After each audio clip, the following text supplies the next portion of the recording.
Cette interview d'Ariel Mallet a été enregistrée avant le 7 octobre 2023. Son témoignage nous semble d'autant plus important aujourd'hui, alors que l'actualité cogne nos identités de manière si forte. Nous avons choisi de la diffuser, malgré le contexte actuel.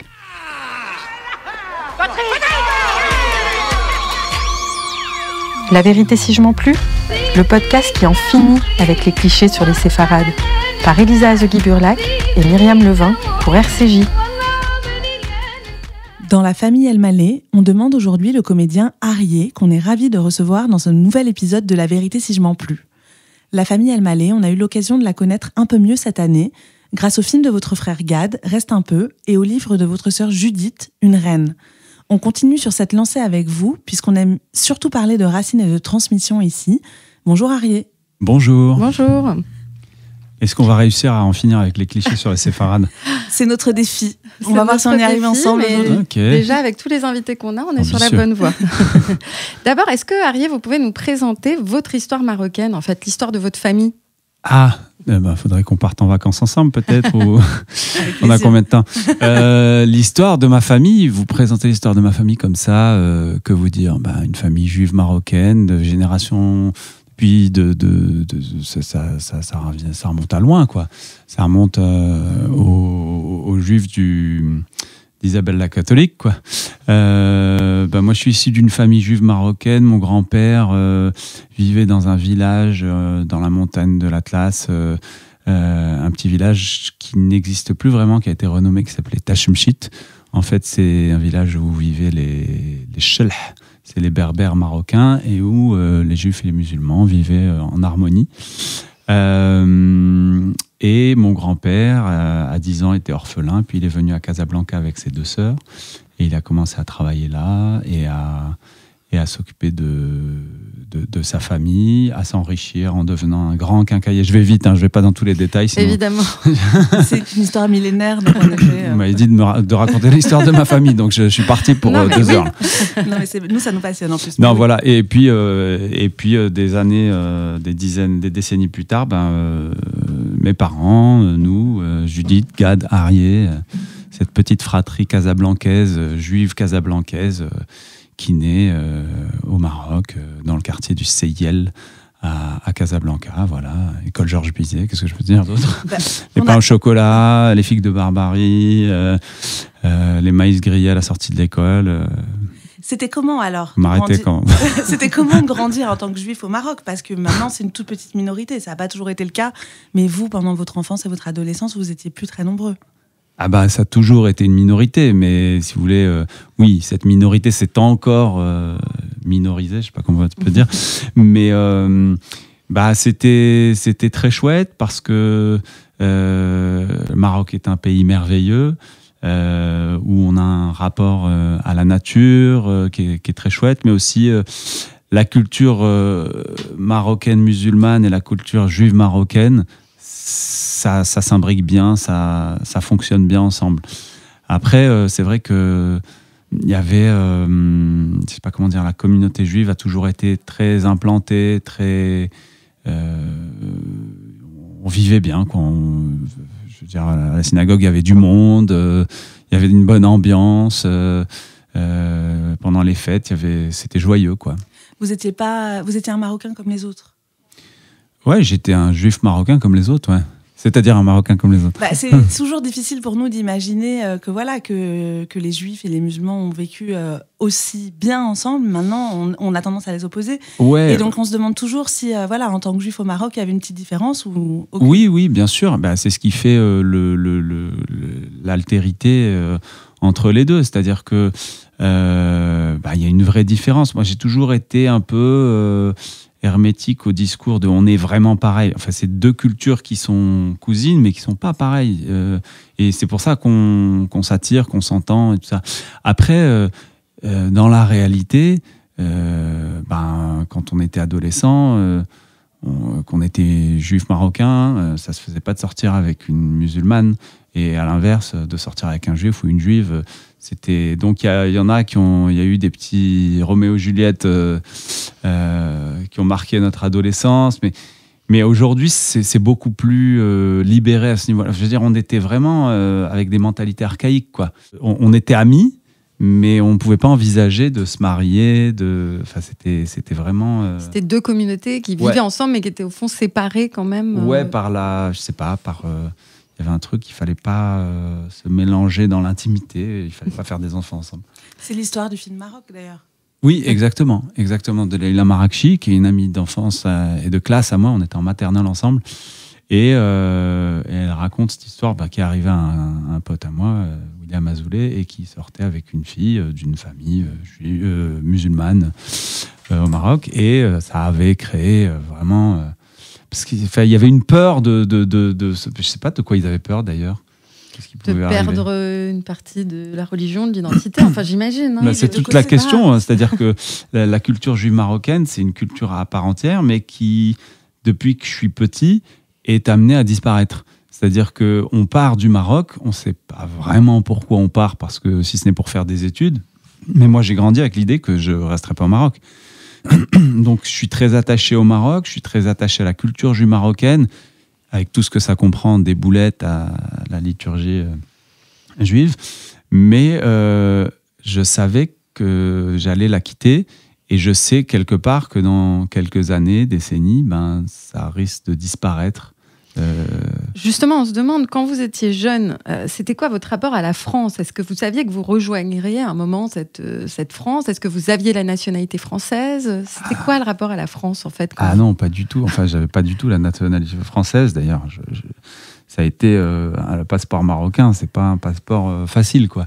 Les heures de queue dans les préfectures en arrivant, j'étais un immigré, quoi. J'ai dû faire ma carte de séjour.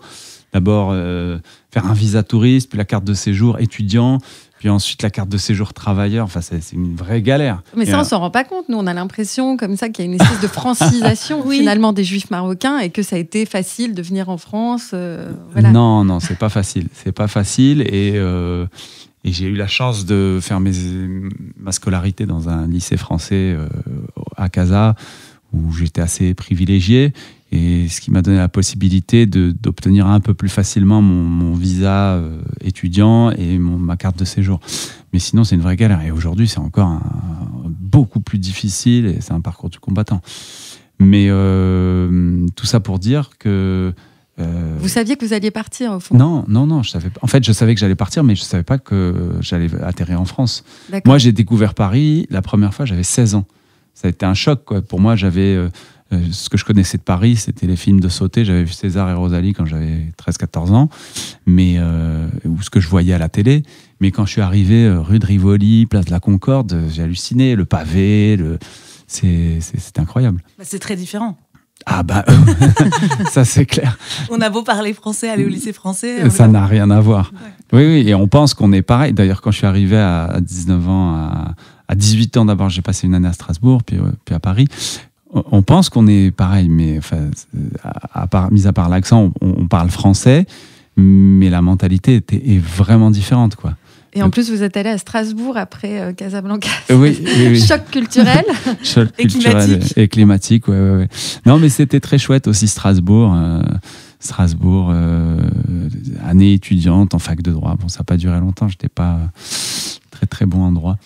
Et en quelle année, alors, votre famille et vous-même vous peut-être avant votre famille, d'ailleurs, vous avez quitté le Maroc, et votre famille, est-ce qu'elle a quitté le Maroc ? Pourquoi, en fait ? Et est-ce que ça a été dur pour vos parents ? Parce qu'on s'imagine une génération qui est plus âgée, qui a toujours vécu dans un pays. Est-ce que ça a été dur de partir ? Moi, je suis parti en 94.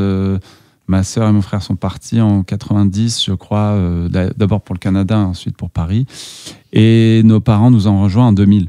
Mais ils nous ont rejoints parce que ils avaient un business qui marchait plus trop, et puis surtout c'était l'idée du regroupement familial, quoi, d'être ensemble. Mais si le business s'était pas cassé la gueule, peut-être qu'ils y seraient encore. Je sais pas. Enfin, ça tient à quoi la vie et les choix. En tout cas, moi, j'étais très bouleversé quand mes parents sont partis du Maroc et qu'ils sont venus nous rejoindre.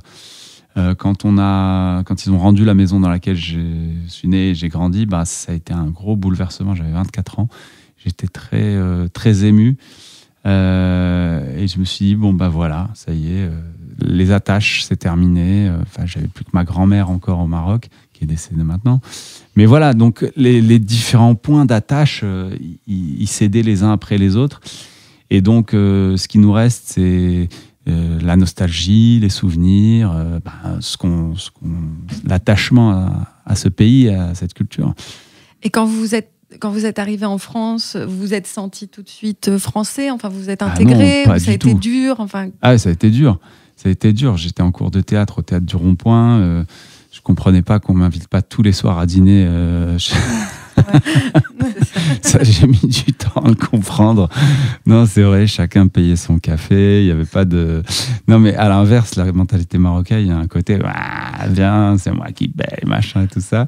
Donc, j'ai mis du temps à m'adapter, quoi.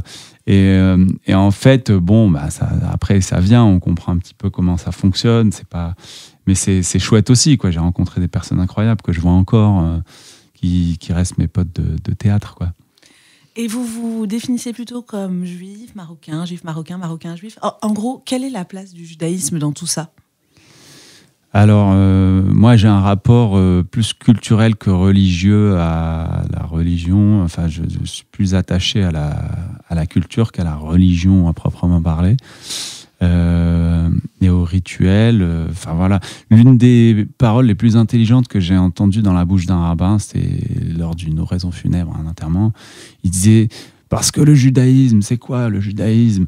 Le judaïsme, c'est pas que aller à la synagogue, c'est pas que faire Shabbat. Hein. Le judaïsme, c'est aussi les boulettes de votre mère. Et je trouve qu'il a compris la nature humaine quand il dit ça, parce que finalement, ce qui nous relie à cette religion, c'est le rapport culturel aux choses. Moi, ce qui me reste de mon judaïsme marocain, c'est, je sais pas, c'est les odeurs du printemps pendant la préparation de Pessah. C'est le début de l'automne, Kippour, au début de l'automne à Casablanca, où on devait marcher de la maison jusqu'à la synagogue. Il y avait 1h30 de marche. Voilà. C'est ces choses-là, quoi. C'est de l'ordre du... Je sais pas comment dire, du sensationnel, quoi. C'est... De l'émotion, en tout cas. Ouais. Des sensations, oui, bien sûr. En arrivant en France, en plus, vous avez dû rencontrer pas mal de séfarades qui devaient être très différents de vous. Oui. Vous pouvez peut-être nous en dire un mot? Et aussi, peut-être, vous avez dû encaisser pas mal de clichés, justement, en étant juif marocain.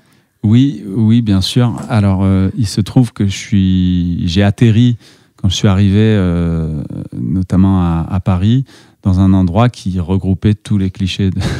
C'était le foyer Guy Patin. En fait, c'était le foyer, ça s'appelait le toit familial. C'était rue Guy Patin à Barbès. Et c'était un foyer d'étudiants juifs sponsorisé par la famille Rothschild. Ah bon, d'accord. Oui, qui étaient les mécènes du foyer. Donc c'était rue Guy Patin, c'était monsieur Bellassène qui dirigeait ça. On payait 800 francs la piole. On était à 2 par chambre. C'était tout petit, ça faisait, je sais pas, 12 mètres carrés. On avait un bureau. À l'étage, il y avait tous les juifs marocains de Casa. Il y en a qui venaient de Meknès. Il y avait des mecs des étudiants juifs qui venaient de Metz, de Colmar, de Toulouse, tout ça. Et voilà, je me retrouvais à faire des pâtes à 1h du matin avec des gars qui venaient de Toulouse, qui étaient en dentaire. La plupart, ils étaient en dentaire, en droit, tout ça. Moi, je faisais du théâtre. Ils comprenaient pas, voilà, que c'était quoi le truc. Et non, j'ai des souvenirs inoubliables. D'ailleurs, j'étais avec un ami d'enfance là-bas qui s'appelle Jimmy Bitton, que je salue au passage, qui fait une grande carrière dans l'événementiel. Voilà, c'est des souvenirs inoubliables. Et est-ce que vous vous êtes retrouvés dans ces juifs peut-être séfarades, mais français, quoi? Alors non, c'est très intéressant parce que quand j'avais 17 ans, j'habitais Casablanca toujours, et mes parents m'ont envoyé dans une colo juive organisée par le BBYO. Oui. Et en fait, c'était en Israël pendant 10 jours. Et 15 jours, et je ne me suis pas du tout reconnu dans la mentalité des autres... juifs séfarades. Ouais, voilà, c'était ce qu'on appelait des chalalas. On voit bien. Vous voyez bien. Donc les chalalas, c'est à la fois un truc qui est un cliché, mais c'est un truc qui est réel, quoi. C'est-à-dire qu'il y avait une espèce un look particulier, etc. Et c'est vrai que je me sentais complètement différent. Enfin, il y avait quelque chose qui fonctionnait pas, quoi. Et eux, ils me disaient, vas-y, tu viens du bled, t'es un blédard, tu joues de la darbouka. Ils ne me ramenaient qu'à ça. Ouais, tu parles. Ils me disaient, tu parles rebeu. Ça m'a toujours. Non, je parle arabe, c'est pas pareil. Rebeu, c'est ici, c'est en France. Enfin, il y a cette espèce de mélange et de clichés que je trouvais. Perso, je trouvais ça assez énervant. Mais bon, voilà, c'est pour dire le décalage. Mais justement, est-ce que vous pensez que cette identité, votre histoire, qui est celle des Juifs du Maroc, elle est connue et comprise en France ? Pas si bien que ça. Bon, mon frère Gad en a permis d'en savoir un peu plus.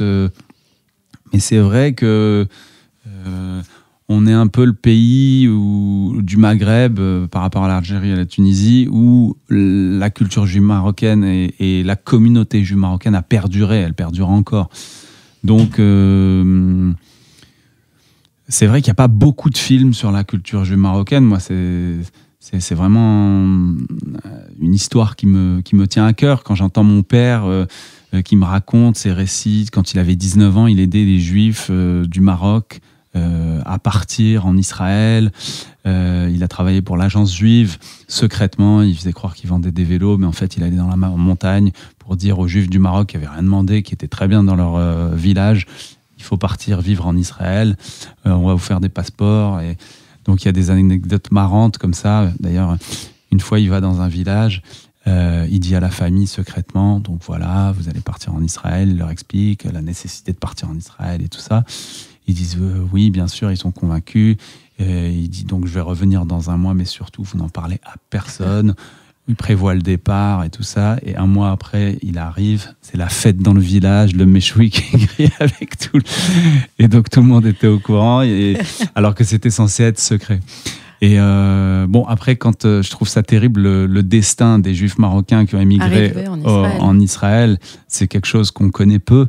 Mais il y a d'ailleurs un documentaire très beau qui s'appelle Mizrahim et qui parle des immigrés de beaucoup de pays qui arrivent en Israël et qui sont vraiment pas bien traités, quoi. Justement, en ce moment, il y a un petit revival sur cette histoire des Juifs du Maroc et la jeune génération s'empare un petit peu de ces récits. Je pense au film de Kamal Ashkar ou Nata El-Kayam, qui elle est israélienne d'origine marocaine. Elle a fait un documentaire sur son retour au Maroc. Alors, elle est israélienne, c'est encore très différent. D'accord. Mais je me demande si justement, enfin nous, c'est l'objet de ce podcast aussi, c'est comment on va, nous, notre génération, se réapproprier cette histoire qui est mal connue, peu racontée. Je ne sais pas si vous avez des pistes. Alors, je peux vous parler d'un documentaire que j'ai pas encore vu de Han Amzalag. Je pourrais vous donner le titre. Mais sinon, oui, c'est vrai que c'est mal connu. Et je connais pas ces films dont vous avez parlé.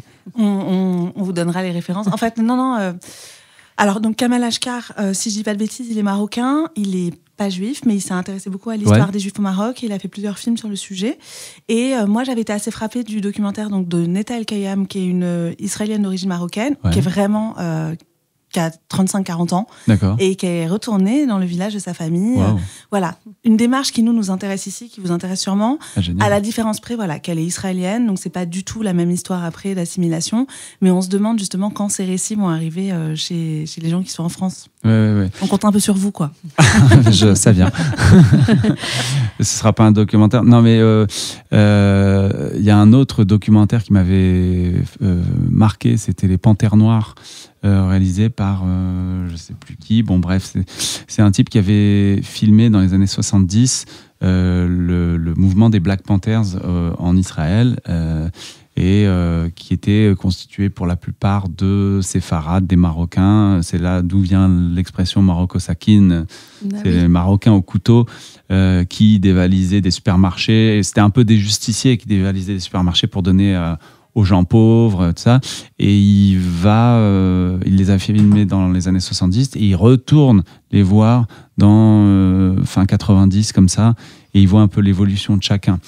Et c'est très, très émouvant et tragique. Et nous, au Maroc, on a grandi avec une idée très, très idéalisée d'Israël. Ah ouais, c'était vraiment la Terre Sainte. Moi, la première fois à 11 ans que j'ai mis les pieds, je suis descendu de l'avion en Israël, je suis arrivé avec ma mère, j'ai embrassé le sol. Comme, il y avait quelque chose de sacré. Je pensais qu'il n'y avait pas de voleurs en Israël. La ville sainte. Ouais, je suis arrivé, mon oncle raconte tout de suite qu'il s'est fait cambrioler. J'ai dit à ma mère, mais il y a des voleurs en Israël? Sérieux? ça existe? Il était mort de rire. Mais oui, il y avait un truc très sacré, très... on y croyait, quoi. Oui, un sionisme, qui était vous l'avez dit, avec l'agence juive, en fait. Je ne sais pas si c'est du sionisme, je ne sais pas si on peut appeler ça du sionisme, c'est presque mystique, quoi. Enfin, puisqu'on n'avait pas un positionnement ni politique, on n'était pas attaché à Israël comme par l'histoire d'Israël. On disait Israël, c'est les plus forts. On voulait, je sais pas comment dire, on s'identifiait à un pays qu'on ne connaissait pas du tout, dont on connaissait pas le fonctionnement ni l'histoire. C'était un peu superstitieux, mystique. Je sais pas, c'est un truc, c'est une histoire qu'on s'est inventée, quoi. Alors que ça correspond pas du tout à la réalité, quoi.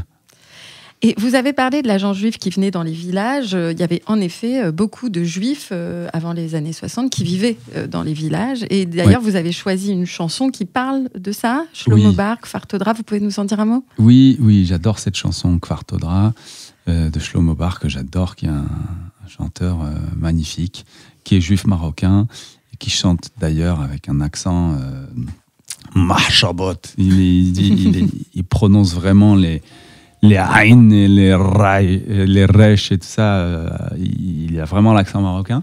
Et Kfar Todra, ça raconte comment, à une époque, on apprenait à lire aux enfants en leur dessinant sur des planches de bois les lettres avec du miel.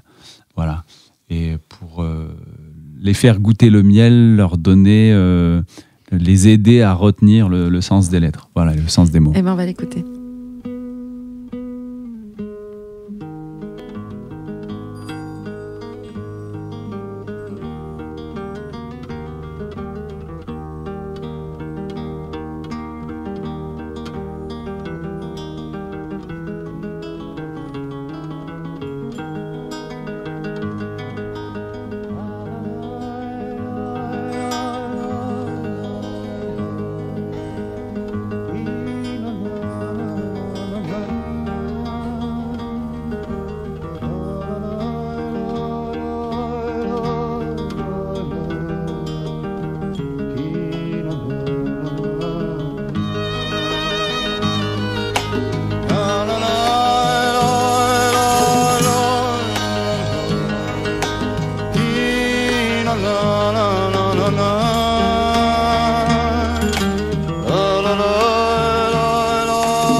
בכפר תודרה שבלב הרי הגס היו לוקחים את הילד שהגיע לגיל 5 כתר פרחים עושים לו אצלנו בכפר תודרה כתר בראש מלבישים לו שהגיע לגיל 5 כל הילדים ברחוב חגיגה גדולה עורכים לו שהגיע לגיל 5 אצלנו בכפר תודרה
אז את חתן השמחה שהגיע לגיל 5 אצלנו בכפר תודה מכניסים בבית הכנסת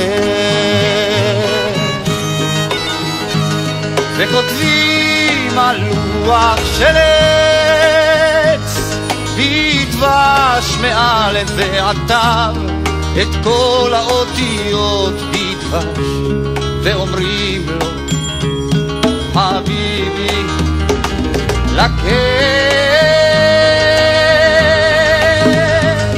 והייתה תורה שבפה מתוקה כמו טעם של דבש אצלנו בכפר תודה שבלב הרי האטלס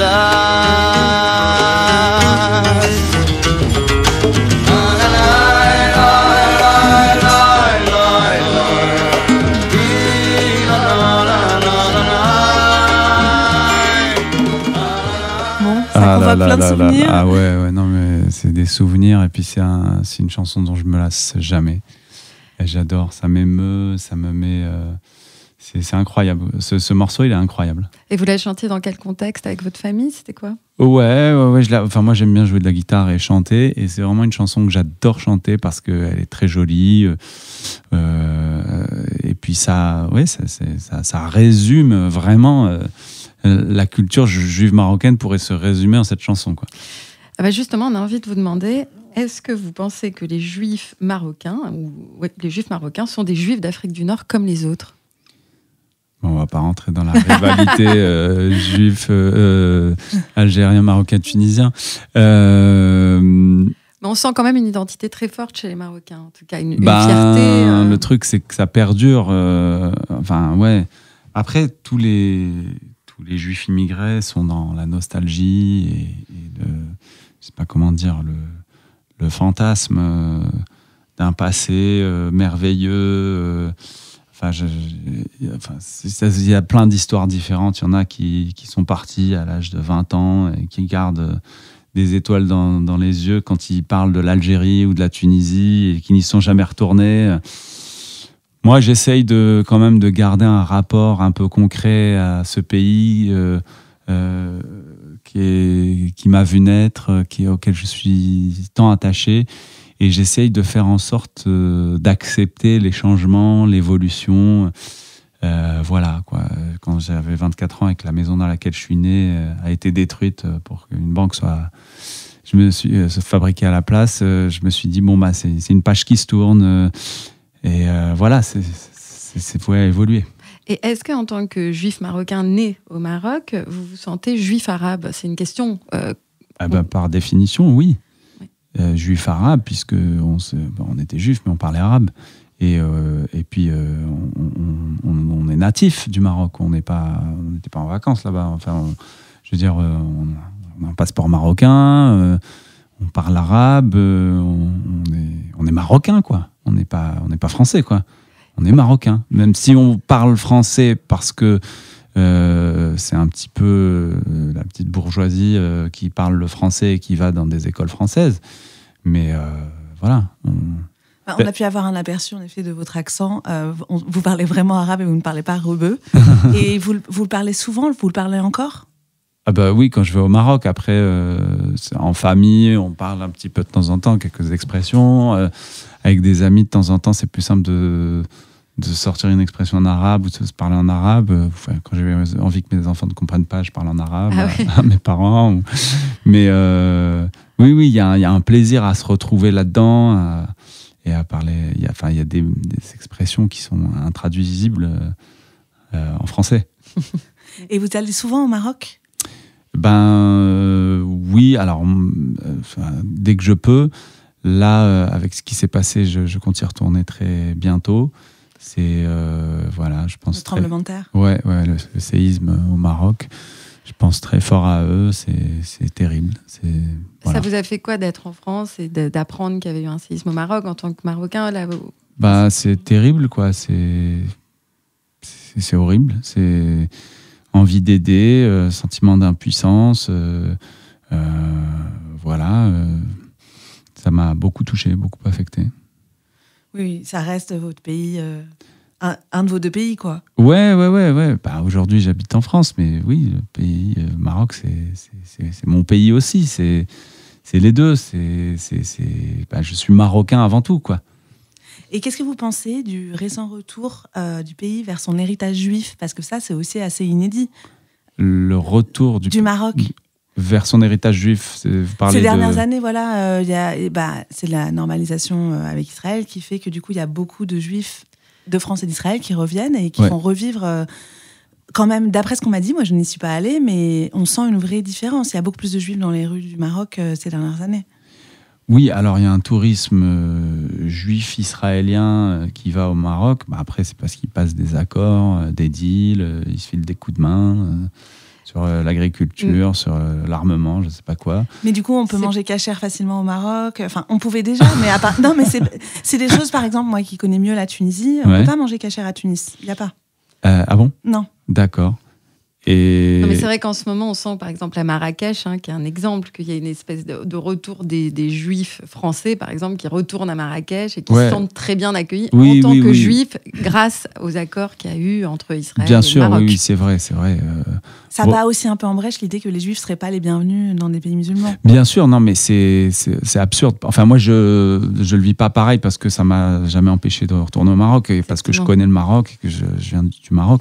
Mais c'est vrai qu'il y a toujours eu une crainte de certaines personnes en France. Est-ce que les Juifs sont bien accueillis? C'est un pays arabe et tout ça. Mais non, au contraire, les Marocains, ils aiment les Juifs, ils aiment les touristes. Non, c'est vrai. Et du coup, votre frère et votre sœur ont tous les deux pris un espace de parole sur le Maroc. Gad Elmaleh, bien sûr, dans ses sketchs. Votre sœur, dans ce livre qu'elle a écrit sur votre grand-mère paternelle. Oui. Est-ce que vous avez besoin d'en parler? Est-ce que vous avez envie de prendre un espace de parole sur votre héritage marocain? Oui, tout à fait. J'ai très envie d'en parler. Après, moi, je suis très, très loin à l'accouchement, quoi. En fait, j'écris un projet là qui serait inspiré de ma vie, de mon adolescence au Maroc.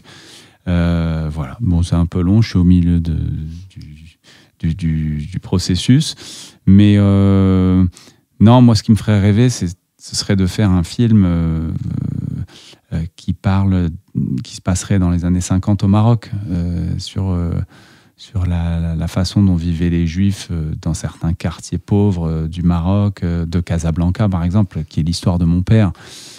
Famille de 7 enfants qui sont un peu livrés à eux-mêmes dans les rues de Casablanca, avec des rivalités de bandes. Il y avait aussi les Français qu'ils appelaient les Marifiens. Il y avait des espèces de loupards. C'était un peu... Moi, ça me fait penser à Il était une fois en Amérique, mais version casablancaise. Mais il y avait une vraie hiérarchie, en fait. On le sent, ça, au Maroc, entre des Juifs bourgeois, des Juifs pauvres, les Marocains. Ça, on sent qu'il y avait un rapport très hiérarchique à la société, finalement. Absolument. Et il y a un paquet de familles juives qui vivaient dans une misère sans nom.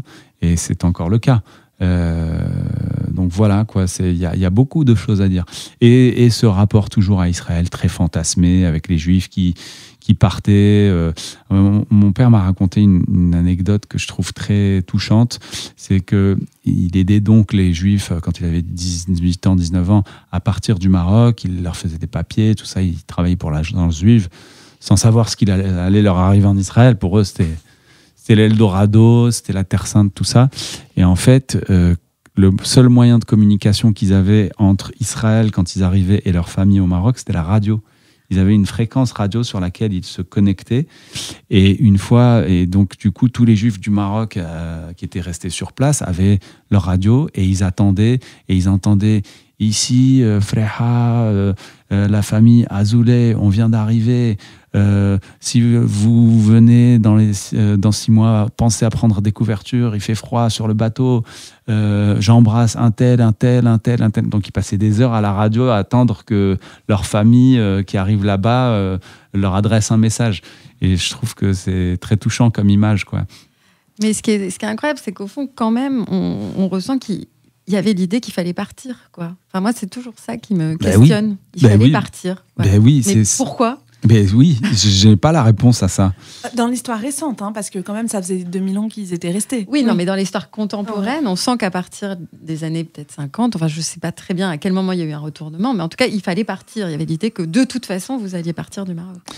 Oui, c'est bizarre, c'est très bizarre parce que c'est une culture qui vivait bien, on était bien, mais à un moment donné, on savait qu'il fallait partir. Après, c'était un débat. Ma mère, elle voulait partir, mon père, il voulait rester. Ça l'intéressait pas de partir, lui. Et puis, il était question qu'on aille vivre à Orléans à une époque. Quand j'étais à Orléans en tournée de théâtre il n'y a pas longtemps, je me suis dit heureusement qu'on n'est pas allé vivre à Orléans. J'ai un oncle à moi qui nous chauffait, venez, on a un bon plan. On va monter un business de solderie. À l'époque, ils voulaient monter des... Bref, heureusement qu'on n'est pas allé vivre à Orléans et qu'on est resté à Casablanca. Après, on a voulu vivre au Canada. Mais il y avait toujours l'idée que ce serait mieux ailleurs. Voilà. Aujourd'hui, vous l'avez dit, vous êtes papa. Oui. Qu'est-ce que vous transmettez de cette histoire à vos enfants ? Des anecdotes, déjà, beaucoup. Je la raconte un peu les conneries que j'ai faites au Maroc. Et puis, on y va de temps en temps. D'ailleurs, ils me le réclament, là, on va au Maroc, ils veulent aller au Maroc. Et c'est marrant comment ils se sentent, ils disent on est marocain. Alors que, leur maman est française, pas juive, et ils se sentent vraiment... ils ont besoin de faire exister cette culture en eux. Et donc, on va y aller bientôt, aussi pour être au Maroc et soutenir les Marocains après ce qui s'est passé. Ça vous fait plaisir qu'ils réclament ? Ouais, bien sûr, parce que... Mais je crois que on a tous besoin de s'accrocher à une identité, à une culture. Et on a besoin de se construire une identité. Quand on est enfant, on est content quand moi aujourd'hui, je suis plus vraiment religieux, mais j'étais content d'avoir la religion. C'est quelque chose qui me structurait, quoi, qui m'apportait des bonnes valeurs, voilà. Et vous leur parlez arabe ou vous avez envie qu'ils apprennent l'arabe ou ça, que arabe. Je leur parle pas français. Ils comprennent pas, je m'en fous, je parle que l'arabe. Des bons petits Marocains. En tout cas, merci beaucoup, Ariel Mallet, d'être venu nous raconter merci votre histoire à vous. marocaine. Quand vous voulez. On a hâte vraiment de voir votre film. Apparemment, ce sera un peu long, mais on va être patiente. Mais en attendant, je crois que vous avez plein de projets au théâtre, à la télé, et vous allez jouer bientôt sur les planches. Vous pouvez nous en dire un mot ? Oui, ce sera à partir du 18 janvier au Théâtre Édouard VII, et une pièce qui s'appelle L'amour chez les autres. C'est pas une pièce sur l'échangisme, hein, c'est une histoire de couple. C'est plusieurs couples comme ça. Moi, je joue un personnage un peu fou, un peu violent, un peu alcoolique, et c'est une histoire de tromperie aussi. Je couche avec la femme de mon patron. Voilà, ça se passe dans les années 50. Ça parle d'émancipation des femmes, ça parle de machisme, c'est très drôle. C'est écrit par Alan Ayckbourn, qui est un auteur anglais à succès. L'amour chez les autres, c'est à Édouard VII. Eh ben merci, on essaiera de vous voir. Et vraiment, merci d'avoir fait le déplacement et à bientôt. À très bientôt. Merci de m'avoir reçu. Je reviens quand vous voulez. Merci Ariel. La vérité si je m'en plus est un podcast produit par Milune, de Elisa Azoguiburlac et Myriam Levin. Musique du générique, Sarah Pérez, alias Charou.